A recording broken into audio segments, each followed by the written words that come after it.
제가 고3 때 예수님을 만나고 그러고 보니까 벌써 몇십 년의 세월이 흘렀습니다. 요즘 사색의 계절이기 때문에 가만히 이런저런 것들을 생각해 봐요. 그 안에는 믿지 않는 자, 믿다가 떠난 사람들과 어떻게 그들의 언어로 신앙을, 예수님을 소개할 수 있을까 하는 고민입니다. 그러면서 제 마음 가운데 드는 생각은 무엇이냐면, 신앙이라고 하는 것이 때로는 밤하늘의 별과 같다는 생각을 하게 돼요. 수십 년 믿어보니 세상이 우리를 가만두지 않는 것. 때로는 하나님이 크게 보였다가 때로는 내가 닥친 일 앞에 그것이 더 크게 보여서 하나님이 마치 작게 보이는 밤하늘의 별과 같이 느껴질 때가 있어요. 마치 밤하늘의 별처럼 깜빡깜빡 한다는 것입니다. 그러나 꺼지고 없는 것이 아니라 희미할 뿐 여전히 나를 창조하신 하나님의 사랑과 여전히 나를 일으켜 세우시려고 하시는 하나님의 부르심이 있다는 사실을 우리는 알게 되죠. 그래서 성도라고 하는 사람은 죽은 자 같고 연약한 자 같지만 여전히 하나님을 찾고 하나님의 부르심 앞에 나아가는 자. 그래서 신앙이라고 하는 것은 사실 내가 믿음이 있기 때문에 자랑, 또 믿음이 없어서 기죽을 것도 아니고 그냥 살아가면서 내 몸에 힘을 빼고 하나님의 은혜로 살아가는 것이라는 그 놀라운 사실을 발견하고 그분의 부르심에 민감해서 그 음성을 듣게 되면 다시 일어나는 것. 마치 장마에 그냥 작은 그 전구 담화가 화장실에 바람이 불 때 왔다 갔다 하면서 불이 들어왔다 나갔다 하는 것처럼 우리의 신앙이 그럴 때가 있어요. 우리 인생이 그런 거죠. 별 같죠. 보이지 않지만 주변의 많은 별들로 인해서 함께 빛을 낼 수 있으니까요. 그래서 우리는 내 별이 크다고 자만할 필요도 없고 내 별이 보이지 않는다고 걱정할 필요도 없어요. 오직 빛을 내게 하시는 분이 하나님이시기 때문에 이 사실을 알고 하나님 앞에 한 걸음 내딛는 그 믿음만 있으면 주님은 우리를 언제 그랬냐는 듯 다시 그 은혜의 보좌 앞에 부르셔서 사용하시는 것을 깨닫게 돼요. 특별히 교회가 무엇인가를 고민하고 교회 안에 모인 성도들의 삶을 보면 어떨 때는 세상을 다 그냥 살 것처럼 뜨거운 용광로가 될 때도 있고 때로는 믿음이 없는 것처럼 말을 하는 것도 봐요. 그때마다 목회자로 지금까지 살면서 이와 같이 밤하늘에 보이지 않는 별과 같이 들어왔다 나갔다 보였다 안 보였다 하는 이것이 마치 우리의 신앙 나의 존재 같다는 사실을 깨달으면 광활하신 우주를 창조하신 그분 앞에 어디에 어떤 믿음으로 있든지 여전히 내가 그 안에 존재하고 있다는 이 사실을 깨달으면 흔들릴 것 없이 다시 주님 앞으로 돌아올 수 있는 이것이 또 믿음이고 그 일을 위해서 공동체가 그 일을 위해서 오늘 기도하신 것처럼 서로 지체되어 격려하고 힘을 나누는 아름다운 동역의 관계인 것을 봅니다.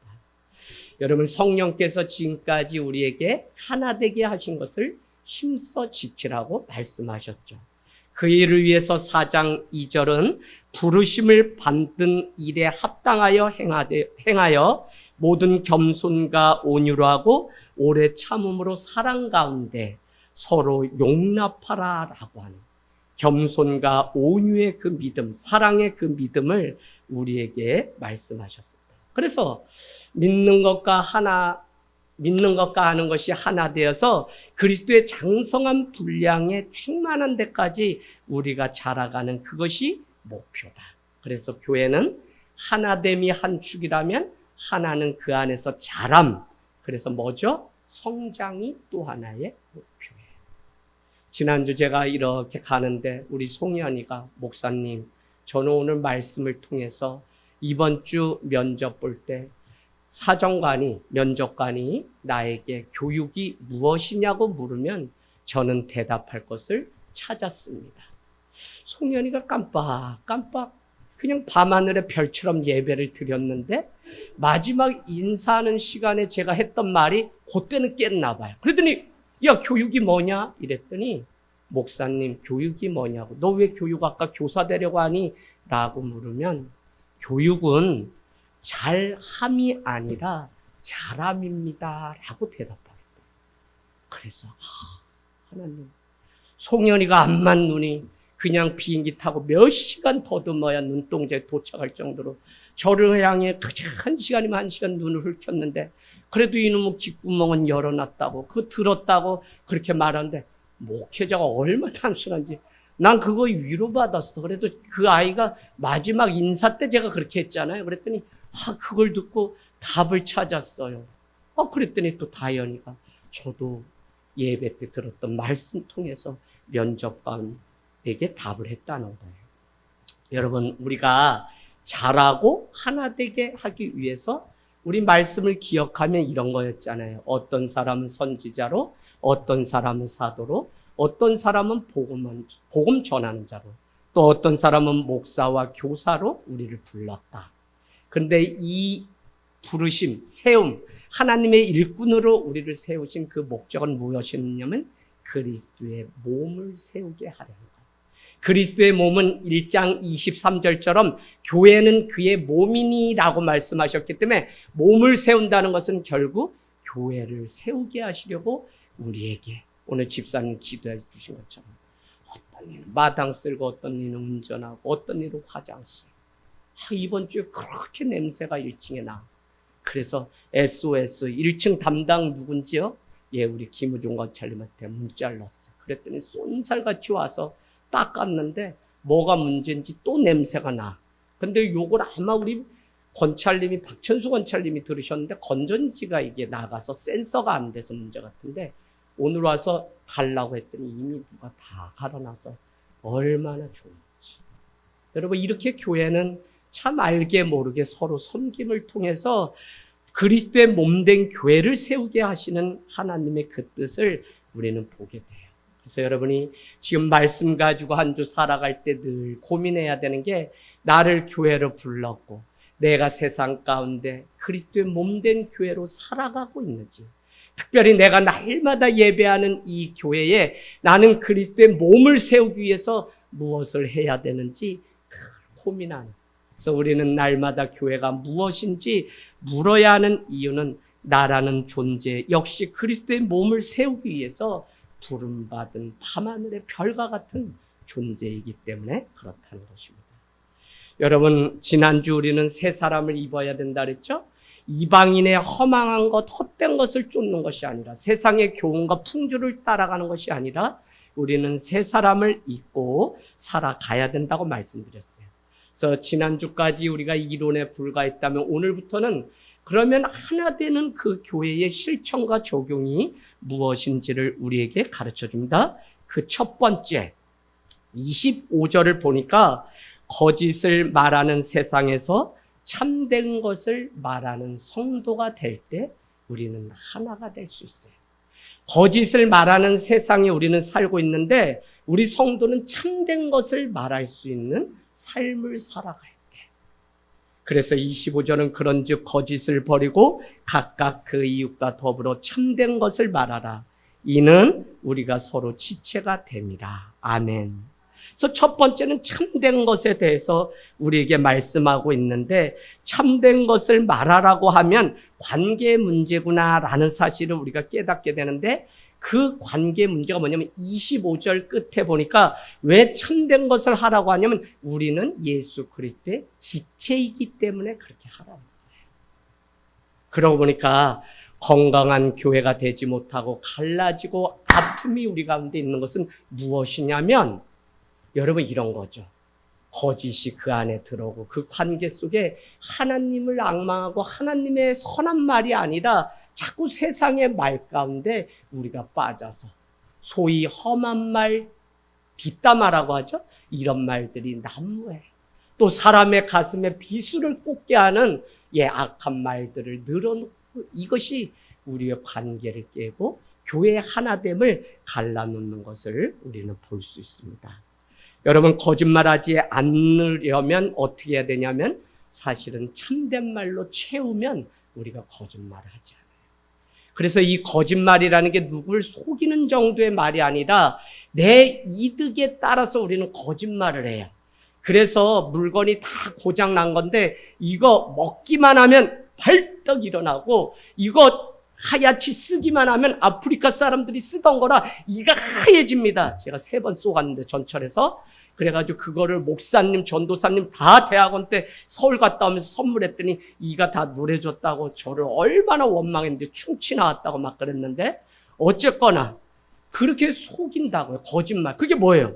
자기의 이득을 위해서 사람을 속여요. 그래서 교회는 거짓을 말하는 것이 아니라 세상이 비록 사단이 거짓으로 우리의 사이를 갈라놓는다고 해도 교회는 늘 참된 말로 서로를 세우고 살리는 그 일을, 이것이 바로 우리가 하나님을 지켜가는 비결이에요. 집사님, 집에서 남편과 부부 관계 속에서도 얼마나 우리가 거짓말, 우리 집사님들은 남편이 얼마나 많은 거짓말을 하는지 이미 다 아시잖아요. 그죠? 사랑해라고 하는 말도 이제는 마음에 감동이 오지 않으면 뭐예요? 저거 사탕 발림으로 하거나, 또 사랑해 하면 그 다음날 무슨 10만 원을 주는데 아닌데 넣어라 이런 게 조건적인 사랑. 그러나 예수님은 그럼에도 불구하고 사랑이죠. 자, 두 번째는 뭐를 우리에게 말씀하냐면 26절, 27절. 두 번째는 하나 되는 교회는, 성도는 분노하는 세상에서 분노의 죄를 짓지 않아야 됩니다. 분노가 가득 찬 세상이야. 분노 사회인데 이 안에서도 분노로 인해서 죄를 짓지 않는 삶을 살아가는 이것이 바로 우리를 하나 되게 하고 건강한 교회로 만들어가요. 여러분 이제 5장, 6장 뒤로 가면 결국은 교회를 이야기하다가 느닷없이 남자는 어떻게 하고 아내는 어떻게 하고 자녀는 어떻게 살라는, 교회가 마치 가정이 교회라는 사실로 적용하면서 끝나고, 6장에는 마귀의 관계가 있기 때문에 전신갑주를 입고 우리가 구원의 투구부터 의의 허리띠를 메고 어떻게 살아가야 되는지 구체적인 마지막 적용이 나와 있어요. 그러고 보면 오늘 우리가 모인 이 교회뿐만 아니라 최초의 기간이었던 가정도 분노 때문에 깨지고 갈라지는 일들을 보게 됩니다. 26절, 27절. 분을 내어도 죄를 짓지 말며 해가 지도록 분을 품지 말고 마귀에게 틈을 주지 말라. 여러분, 분을 품지 말고 해가 지기 전에 이 분노를 다 소멸해야 되는 이유는 무엇이라고요? 마귀에게 틈을 주지 않기 위해서. 세월을 아끼라고요. 왜요? 때가 악하기 때문에. 이 사도 바울의 이 수사법이 이와 같이 앞뒤 주어와 목적어를 바꿈으로 인해서 더 강조하려고 하는 것이 있어요.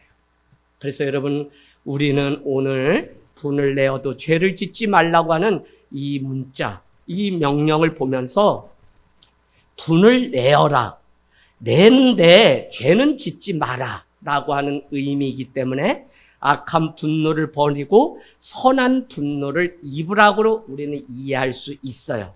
다만 이 명령에서 강조하는 것은 악한 분노는 내지 말라는 것이에요. 무슨 이야기냐면 우리도 분을 낼 수 있죠. 사랑하는 자녀가 빠지는데 사랑하는 성도가 하나님을 알지 못하는데 어떻게 양떼를 하는 목회자가 날마다 웃어요? 안 그래요. 이젠 정신 차리십시오. 이젠 정신 차리십시오. 날씨가 추워서 목사님 저는 못 오겠습니다. 새벽 5시에 와서 막 마무리 짓고 있는데 새벽같이 전화가 왔어요. 날씨가 추워서. 목회자를 2번 죽이고 3번 죽이는, 난 말씀이 막 지금 은혜가 막 가득 차서 오늘 성도를 기다리는데 목사님 손님이 왔어요. 목사님 날이 많이 추워서 저는 못 가요. 그래서 제가 안 돼요. 그러니까 그럼 이제 화낼 거예요. 다음 주부터는. 막 그랬더니 우리 요한은 웃는데 그래요. 어우, 화나죠. 이 사단이 사랑하는 성도의 영혼을 구원의 길에서 빼앗아 가는데 거룩한 분노가 있고, 정말 저 영혼을 사랑한다면 우리가 내 남편, 내 자녀에 대해서 그렇게 보낼 수 없어요. 그래서 우리는 기도하고, 그래서 내가 먼저 살아야 가정이 살고 내가 먼저 그 길 가운데 있어야만 영원히 살아나는 그 거룩한 분노가 우리에게 있어요.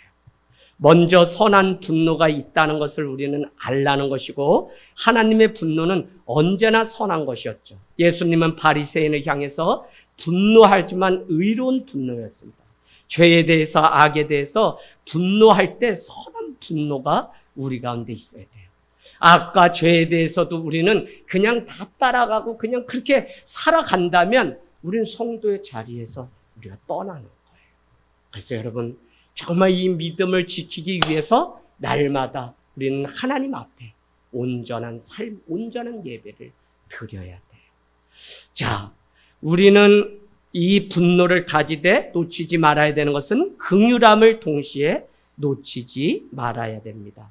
분노라는 감정 자체가 매우 장악력이 크기 때문에 감정에 사로잡히기 쉬워요. 그래서 사실 우리는 선한 뜻으로 분을 내어도 이것이 사단은 악한 분노로 바꾸기 때문에 결국은 분노를 버리라고 우리에게 말씀하고 있는 거죠. 대부분 분노의 결정적인 원인을 내가 아닌 남에게서 찾으려고 하는 습성이 우리에게 있습니다. 그래서 나의 분노가 타당하다고 생각하지만 궁극적으로 무엇 때문에 우리는 분노하고 있는지 자기 자신의 내면을 볼 수 있어야 돼요. 애초에 자신에게 있었던 이기적인 욕구와 생각 때문에 의외로 분노할 때가 많아요. 나를 알아주지 않고 나의 노력과 수고를 폄하해서 깎았다는 이유 때문에 아니면 또 내가 고생하고 수고한 그것을 몰라주는 것 때문에 분이 막 차서 더 이상 사네 못 사네 할 때가 우리 인생 가운데 있습니다. 그래서 오늘 26절 27절 가보세요. 이렇게 말씀합니다. 해가 지도록 분을 품지 말고 마귀에게 틈을 주지 말라. 분노의 마음을 오래 품을수록 마귀가 공격할 틈을 우리 관계 속에 주기 때문에 건강한 관계, 이 관계 속에서 승리를 하는 성도 하나됨은 해가 지도록 이라고 하는 이 말을 잘 아셔야 돼요. 해가 지도록이니까 겨울에는 해가 뭐 늦게 하루가 길고 뭐 이러니까 아우 종일 그냥 분을 오랫동안 품어도 되고 아이 동지 섣달엔 안 되고 막 이런 게 아니라 우리 가운데 분노의 이 마음을 가라앉혀야 된다고 하는 그 의미. 그래서 날마다 성도는 은혜와 평강이 우리를 주장하게 해야 돼요. 제가 뭐 농담 같지만 아유 영감님이 좋으시나요? 그러면 다 억지로 살지 뭐 그냥 그죠? 그래 다 그래요. 그래도 그 안에 분을 품지 않고 긍휼함으로 여기니까 같이 살아주는 거죠. 그래서 우리가 얼마나 큰 하나님의 사랑이 필요한 존재가 우리인지 날마다 십자가를 생각하지 않으면 단 한 사람도 용서할 수 없는 사람이 나라는 사실을 우리는 늘 그래서 마태복음은 내가 너를 긍휼히 여김같이 너는 형제를 위해서 긍휼히 여김이 마땅하지 아니하냐라고 우리에게 말씀해요. 세 번째, 예수 그리스도까지 자라는 신앙은 도둑질하는 세상에서 자기 손으로 수고하는 삶을 택하는. 도둑질은 수고하지 않은 데서 얻는 건 다 도둑질인데 오히려 수고하여 합당한 것을 얻고 그것을 나누는 삶의 자리에 가야만 우리는 믿는 것과 아는 것이 하나 되고 교회라고 하는 이 공동체는 이런 삶을 살아갈 때 그 안에서 우리는 서로 여러분 도둑질, 내가 수고하지 않고 내 것으로 더 취하려고 하는 이것. 그래서 28절은 도둑질하는 자는 다시 도둑질하지 말고 돌이켜 가난한 자에게 구제할 수 있도록 자기 손으로 수고하여 선한 일을 하라라고 말씀하고 있습니다. 새 사람이 되었다는 것은 일과 재물과 관련이 있는데 도둑질하지 말고 자기 손으로 인하여 선한 일, 특별히 가난한 사람들을 돕는 그 일을 하라는 거예요. 도둑질은 단순히 남의 물건을 훔쳤다라고 하는 그런 의미가 아니에요. 내가 적게 수고하고 적게 대가를 지불하고 더 많은 것을 취하려고 하는 도둑놈의 심보라고 하는 그 말이 정확한 말입니다. 오늘 그와 같이 살지 말고 오히려 내게 있는 것을 나누는 것 삶을 살라는 거예요. 저는 물질이라고 하는 게 바로 이런 것 같아요. 우리를 복받은 존재라고 분명히 말씀하셨는데 그 받은 복을 나누고 흘러보내는 것이 선교고 전도하는 목적이죠. 그래서 우리는 안식구, 첫날 우리에게 뭐라고 말씀하냐면 복되게 하사라고 하는 창세기 2장 3절 최초의 복에 대해서 우리에게 소개합니다. 그러면 그 복은 나누는 거예요. 그래서 누구에게 주고 무엇을 할 때 내가 있어서 주었다, 이것도 우리의 입장에서 하는 말이에요. 그냥 흘러보내고 하나님이 우리에게 맡겨놓으셨으니 나는 통로되어서, 복의 통로되어서 그냥 나누는 거예요. 그래서 베드로서는 우리에게 악을 악으로 갚지 말고 욕을 욕으로 갚지 말고 도리어 복을 빌라, 이를 위해서 너희가 부르심을 받았다라고 하는 이 말씀을 우리는 기억해야 돼요. 저는 받은 이 복을 자기의 곳간에 채우고 스스로 그것을 누리고 혼자 배부르다 망한 사람을 너무 많이 서울에서 봤어요. 한때는 수백억의 재산가였고 수백억의 사업장을 운영하시고 뭐 80몇 곳 전 세계에 막 교회를 짓고 막 이런 분이 있는가 하면 아니야, 날마다 그냥 곳간에 가두고 인색하기 짝이 없는 사람들을 많이 봤어요. 그런데 결국 이 통로가 막히게 되니까 다 죽고 끊어지는 것을 봤어요.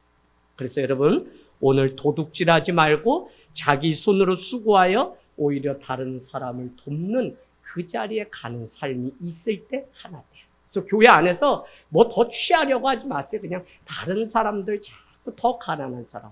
그래서 교회는 늘 빈 통장으로 우리 교회가 있는데 여러분 기도해 주셔야 돼요. 보통의 교회, 저 어떻게 자꾸 문자 왔나 죽겠어. 문자 안 오더니 계속 주인이 어땠어요? 뭐 했어요? 그래.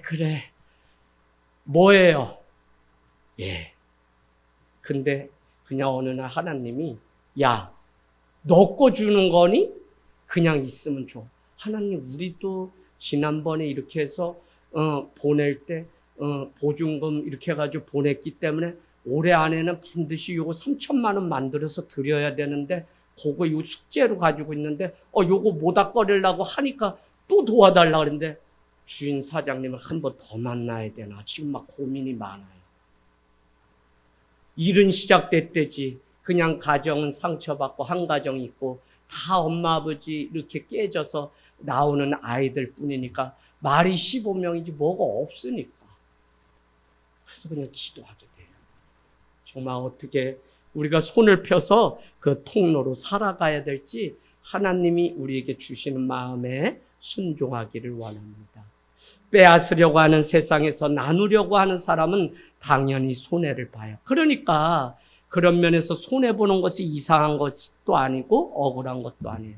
우리는 세상의 방식으로 사는 것이 아니라 하나님 나라의 방식으로 살아요. 더구나 다가올 세상이 있기 때문에 가진 모든 것을 나누는 현명한 투자를 하는 사람이 우리 성도입니다. 주님은 이 땅에 오셔서 섬김을 받으려 오신 것이 아니라고 분명히 말씀하시고 사도행전은 주는 것이 받는 것보다 복되다고 말씀하셨어요. 내 것은 원래 없는 것을 맡겨놓았기 때문에 우리는 청지기라고 이야기합니다.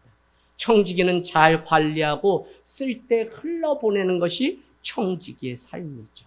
그래서 여러분, 우리에게 있는 그것을 하나 되기 위해서 오히려 자기의 손을 펴서 나누는 자리에 가는 그것이 하나 되는 거예요. 그런데 어떤 교회는 그렇지 않고 뭐만 있으면 서로 가져가지 못해서 나가는 거예요. 이러면 이게 다 깨지는 이유예요. 그래서 서로 난 됐어요. 집사님 난 됐어요. 이거. 자, 네 번째 여러분 중요합니다. 네 번째, 더러운 말을 하는 세상에서 선한 말을 선택할 때 우리는 하나가 될 수 있어요. 29절 30절. 더러운 세상에서 선한 말을 택하라. 오늘 첫 번째 25절과 비슷한데 무릇 더러운 말은 너희 입 밖으로 내지 말고 오직 덕을 세우는 데 소용되는 대로 선한 말을 하여 듣는 자들에게 은혜를 끼치게 하라. 하나님의 성령을 근심하게 하지 말라. 그 안에서 너희가 구원의 날까지 인치심을 받았느니라. 세 사람의 특징은 무엇이냐면 말에 대한 부분이에요. 25절에 거짓말과 참된 말을 이야기했다면 여기서는 좀 더 나아가서 버려야 할 것이 더러운 말이다 라고 얘기합니다. 더럽다는 이 헬라어의 뜻은 무엇이냐면 썩은 과일과 부패에서 악취가 나는 생선 앞에 더럽다라고 할 때 이 더러운 말을 씁니다. 그래서 여러분, 더럽고 또한 먹는 사람에게 해를 끼치는 그런 사람이 아니라 그런 것은 무엇이냐면 비속어, 욕설, 음담패설, 저속한 말들, 이런 말들로 상대를 조롱하거나 빈정대서 의도적으로 상처를 주는 해로운 그런 말을 하지 말고 오히려 내 말 한마디 때문에 덕을 세우고 한 사람이라도 더 주님께 세워지고 가정에서든지 어디서든지 그래서 내가 기도하고 말하고 기도하고 내가 그를 권면하고 세우는 일을 날마다 우리에게 하라는 거예요. 그렇게 되면 갈라졌던 것도 하나가 되고 갈라졌던 것도 다툼 대신 화평을 선택하는 일들이 우리에게 있다는 것입니다. 저는 지금 올해 많은 곳 다녀왔는데 다 갈라진 교회 다녀왔어요. 다녀오고 나니까 막 그 교회가 생기가 불고 중학교를 빌려서 하니까 편하죠.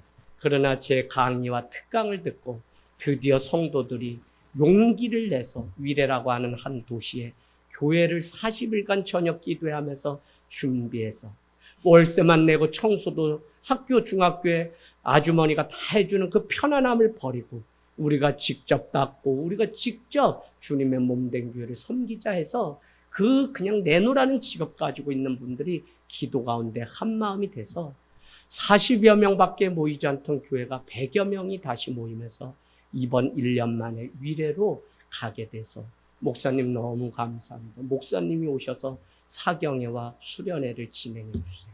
앞전에 다녀왔던 광주 한 교회도 너무나 힘들고 어려운 중에 지금 매주 모여서 청소년들 축구 또 요리교실 등등 우리 교회에서 했던 초창기의 이야기들을 보고 모집을 해서 10명씩 그 일들을 하고 있는 모습을 보니까 얼마나 기쁜지 몰라요. 그런가 하면 너무 갈라져서 그냥 대구의 한 교회 막 KTX 뭐 이렇게 해서 다 준비해서 가기로 토요일날 제가 토요일날 다녀오는 게 너무 힘들잖아요. 그래도 다녀오기로 다 했는데 도저히 갈라진 마음을 모을 수 없어서 목사님 오시라고 하기 죄송한데 취소하면 안 되겠습니까? 할 말이 없죠. 예. 그러면 또 이렇게 취소하는데 돈 10,000원이라도 제 돈 물어내고 또 취소하고.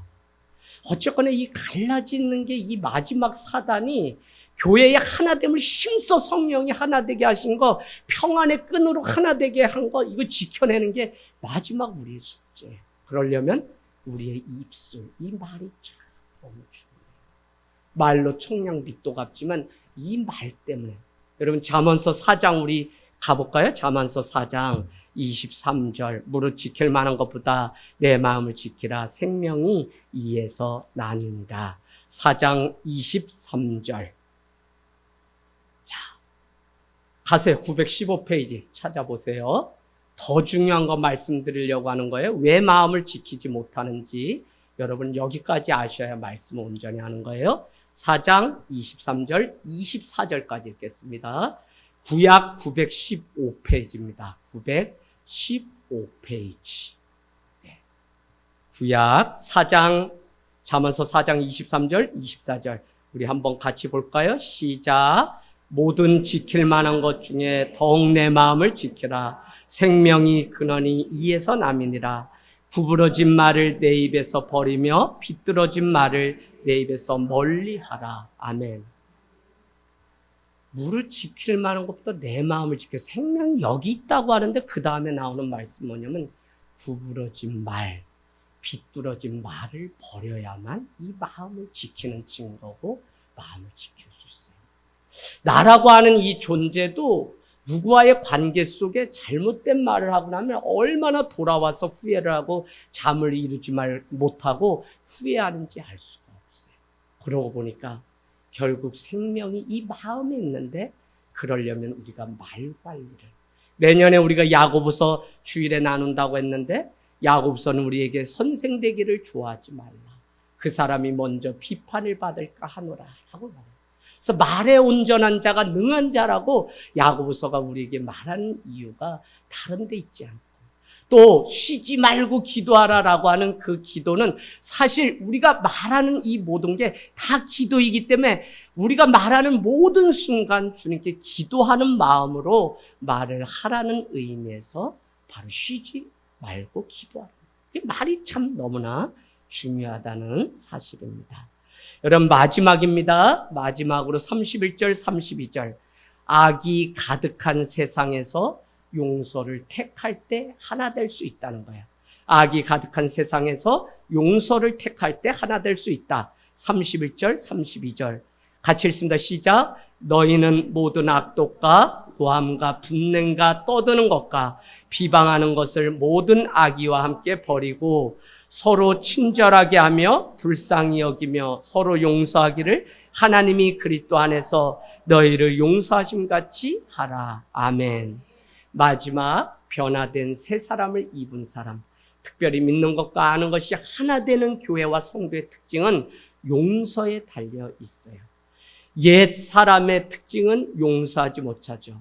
나 중심으로 살아가기 때문에 이해할 수 없어요. 그러나 용납하고 용서하는 것은 손해가 될지라도. 그래서 오늘 기준을 뭐라고 얘기했냐면 이렇게 얘기합니다. 너희를 용서하심 같이 너희도 서로 용서하라는 것이에요.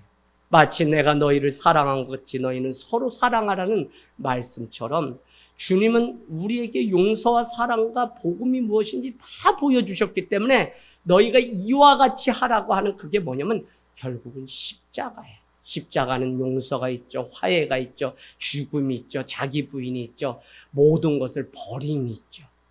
그러니까 우리 기독교는 주님이 지신 십자가를 생각하면 그때서야 비로소 조금이라도 분을 내려놓고 용서의 자리에 갈 수 있는 존재가 바로 우리예요. 그러니 어떨 때는 마음에 일어나는 이 분노 때문에 내가 믿는 거 맞나? 내가 오늘 사단한테 또 졌구나. 이것 때문에 자괴감도 우리에게 왔다가 어떨 때는 내가 이 용서가 화해로 바뀌고 막 이렇게 되면 또 역시 주님 믿는 게 최고라니까 하면서 또 우리가 살아나기도 하고. 그래서 제가 밤하늘의 별과 같은 우리 신앙이다. 그런 말씀을 드린 것입니다. 여러분, 악독은 무엇이냐면 반감을 품고 화해하지 않으려는 마음이 악독. 노함은 격렬한 순간적인 분노. 그래서 갑자기 그래서 요거를 일반 사람들은 난 원래 성격이 뒤끝이었기 때문에 화끈하기 때문에 한 번 이렇게 화를 내면 뒤가 없다. 그래서 나는 잘못이 없다. 나는 깨끗하다. 요거 자랑하면 된다 그랬어요? 안 된다 그랬어요? 요거는 인격이에요? 자기의 성질머리예요? 성질머리. 요거 창피한지도 모르고 목사님 저는 뒤끝이 없어요. 저는 그냥 얘기할 때만 이렇게 확 내지 확 너 이러지. 그 다음엔 저 없어요. 없는 게 아니에요. 걔는 이미 상처받았는데. 그래서 성격 자랑하지 말고 주님 닮은 이 성품을 자랑하기를 원합니다. 노함은 격렬한 순간적인 분노. 분냄은요 내적이고 지속적인 분노, 적개심을 말하는 거예요. 저는 먼저 걸리면 내가 쉐를 잡든지. 그래서 제가 적개심이 얼마나 많았다 그랬어요. 저를 때리면 제가 학교를 안 가고 조선 왕조 500년 다니던 그 길을 삽을 가지고 달밤에 의지해서 길을 다 끊어놓는다든지 풀매듭에서 다 그 집안에 걸려 넘어진다든지 그 집이 500년째 먹던 우물에 돌을 다 채워서 더 이상 이 우물을 먹지 못하게 한다든지 걔네 아버지가 관공서 갈 때 어떻게 해요? 벌집 알아놨다 돌을 던져서 벌이 날리게 해서 걔네 아버지 공교롭게 대머리 여기 쏘요. 물에 공문서 가지고 뛰어들더라고. 내가 그것도 다 봤어. 그래서 박수 치면서 내가 나 건들면 어떻게 되는지 알지? 이러던 사람이 예수를 만났으니 얼마나 이게. 난 강원도를 잘 안 가요. 그래서 강원도 부르면 불러봐야 너가 뭐 이러고 뭐 목사가 됐다며 이랬는데 그게 뭐 대단하다 이런 의미에서 하는 게 아니라 너 같은 사람도 목사면 난 스님이다 뭐 이런 투야 다 이 절간 다는 사람. 그래서 아직은 은혜가 안 되고 완전히 성자 청소부가 되면 그때 고향에 가야지. 안 돼요. 자, 비방하는 것 나오죠? 남의 평판을 해치는 험담. 남의 평가가 있잖아요. 사람들이 매기는. 근데 험담은 뭐냐면 비방하는 것은 내가 저 사람 저 사람 이렇게 하는 있죠, 여자라. 이렇게. 제가 이렇게 강원도 사람이라 삼삼 앉아서 이렇게 소곤소곤해서 제 얘기를 잘해서 어떻게 이렇게 하냐 그래서 이 여성 목회가 이게 잘 돼요. 그래서 소곤소곤 앉아서 도란도란. 근데 사람들은 처음에 잘 모르면 뭘 그렇게 남을 욕해? 이럴 때 그게 아니에요. 여러분, 남에 대한 평가를 내가 먼저 말해서 그 평가를 해치는 게 이게 비방이에요, 비방. 그래서 항상 믿는 우리는 뭐가 기준이 돼야 되냐면 이게 기준이에요. 내가 경험해보지 않으면 그 사람이, 다른 사람이 나쁘다고 해도 나는 같이 중립적인 삶을 살아야지 누구의 말 듣고 아유 저 사람 절대 나 같이 밥도 안 먹어 막 이거는 사람을 다 잃는, 마지막에는 사단이 와서 그 관계들을 다 깨나요. 저도 막 이런 이해관계 속에서 보면 저 목사님 나쁘다고 막 얘기해서 근데 저는 딱 중심이 있어요. 그러니까 이쪽에서도 한 대 못 받고 저쪽에서 한 대 못 받아요. 근데 그런 사람들 딱 보면 아 좋은 사람이에요. 긍휼히 여기고 불쌍해. 근데 자기네 이득관계에 의해서 그냥 나쁜 사람으로 그냥 소문을 만들어가는 이 나쁜 것을 봐요. 이게 바로 우리에게 있는 죄성입니다. 날마다 날이 서서 서 있는 상태가 아니라 정말 주님의 사랑으로 용서하고 용납해서 주님이 하나 되게 하신 것을 끝까지 지키는 아름다운 삶이 되기를 주님의 이름으로 축복합니다. 아멘.